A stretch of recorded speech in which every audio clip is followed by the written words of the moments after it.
بسم اللہ الرحمن الرحیم الحمد للہ رب العالمین والعاقبۃ للمتقین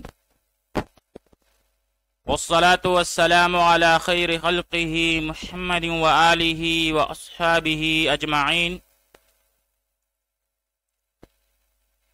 آج زاد الطالبین میں ہمارا 180واں سبق ہے، جس میں ہم حدیث نمبر 173 کا ترجمہ، لعبی و صرفی تحقیق، تشریح اور ترکیب کے بارے میں پڑھیں گے۔ حدیث نمبر 173 ہے، لا تتخذوا شیئا فیہ الروح عارضا، لا تتخذوا شیئا فیہ الروح عارضا۔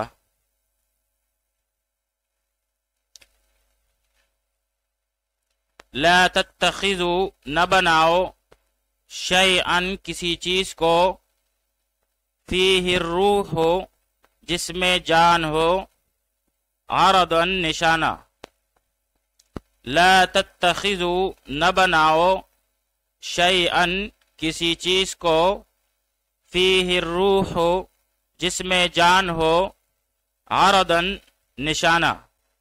اب یہاں پر لا تتخذوا صیغہ جمع مذکر مخاطب، پہلے نہیں حاضر معلوم، اسباب افتعال جیسے اتخذ یتخذ اتخاذا بمعنی بنا دینا، کر دینا، اختیار کرنا۔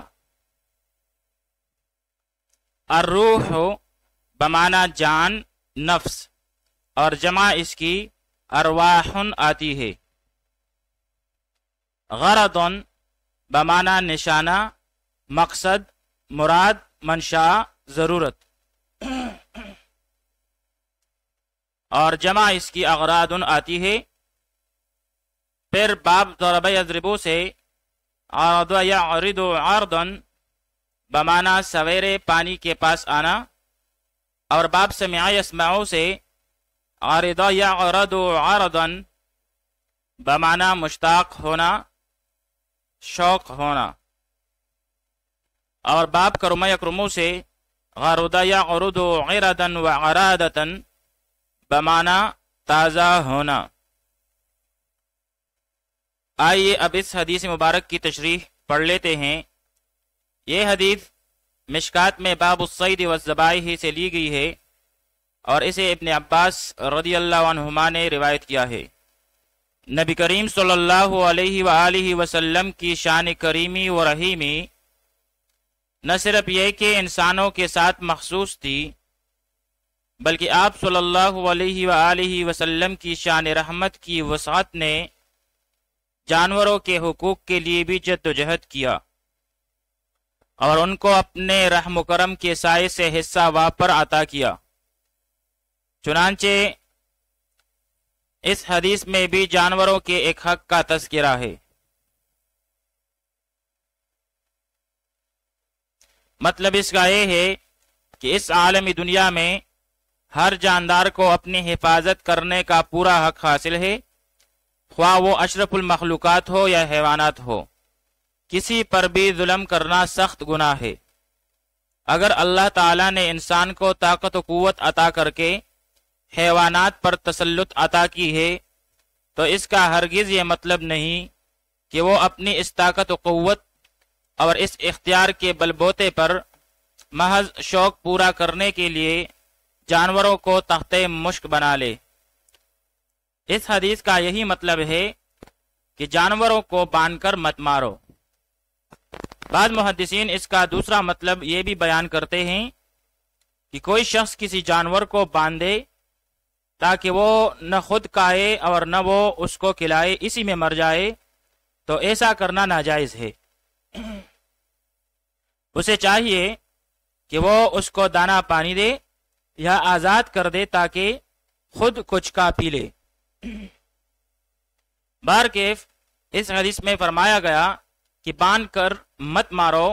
اس طرح کرنے سے نہ صرف ذی روح کو اذیت ہوتی ہے بلکہ مال کا ضیاع ہونا بھی لازم آتا ہے۔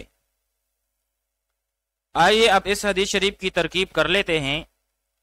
لا تتخذو پہلے نہیں حاضر، اور اس میں واو ضمیر بارز ضمیر مرفوع متصل، مرفوع محلن ہو کے فاعل، شیئن موصوف، فیہ جار مجرور مل کر یہ ثابتن سے متعلق ہو کر خبر مقدم ہوئی، اور الروح اس کے لیے مبتدا مؤخر، پھر مبتدا اپنی خبر سے مل کر جملہ اسمیہ خبریہ ہو کر یہ صفت ہوئی ما قبل موصوف کے لیے، پھر موصوف صفت مل کر یہ مفعول اول ہوا لا تتخذو فعل نہیں کے لیے، اور آخر میں عارضن یہ مفعول ثانی ہوا، پھر فعل اپنے فاعل اور دونوں مفعولوں سے مل کر جملہ فعلیہ انشائیہ نہیہ ہوا۔